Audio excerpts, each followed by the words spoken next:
أعوذ بالله من الشيطان الرجيم. بسم الله الرحمن الرحيم. سبحان الذي أسرى بعبده ليلا من المسجد الحرام إلى المسجد الأقصى الذي باركنا حوله لنريه من آياتنا إنه هو السميع البصير. وآتينا موسى الكتاب وجعلناه هدى لبني إسرائيل ألا تتخذوا من دوني وكيلا ذرية من حملنا مع نوح إنه كان عبدا شكورا. وقضينا إلى بني إسرائيل في الكتاب لتفسدن في الأرض مرتين ولتعلن علوا كبيرا. فإذا جاء بعد أولاهما بعثنا عليكم عبادا لنا أولي بأس شديد فجاسوا خلال الديار وكان وعدا مفعولا.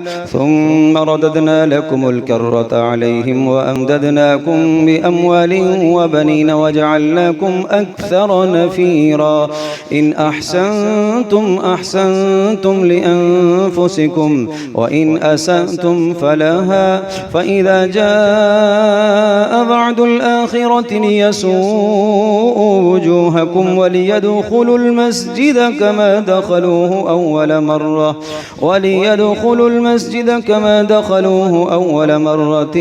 وليتبروا ما علوا تتبيرا. عسى ربكم أن يرحمكم وإن عدتم عدنا وجعلنا جهنم للكافرين حصيرا.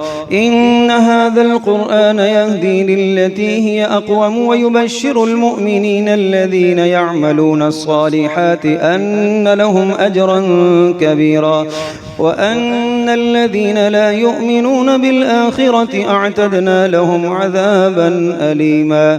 ويدعو الإنسان بالشر دعاءه بالخير وكان الإنسان عجولا. وجعلنا الليل والنهار آيتين فمحونا آية الليل وجعلنا آية النهار مبصرة لتبتغوا فضلا من ربكم ولتعلموا عدد السنين والحساب وكل شيء فصلناه تفصيلا. وكل إنسان ألزمناه طائره في عنقه ونخرج له يوم القيامة كتابا يلقاه منشورا.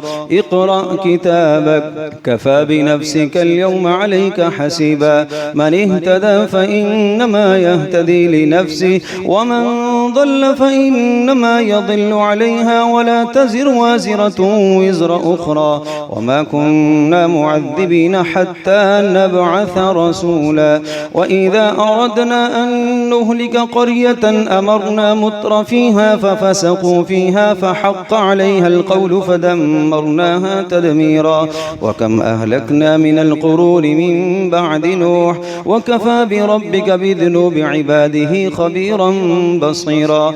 من كان يريد العاجلة عجلنا له فيها ما نشاء لمن نريد ثم جعلنا له جهنم يصلاها مذموما مدحورا. ومن أراد الآخرة وسعى لها سعيها وهو مؤمن فأولئك كان سعيهم مشكورا.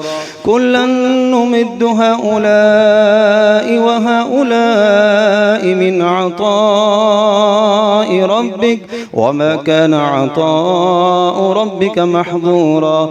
انظر كيف فضلنا بعضهم على بعض وللآخرة أكبر درجات وأكبر تفضيلا. لا تجعل مع الله إلها آخر فتقعد مذموما مخذولا.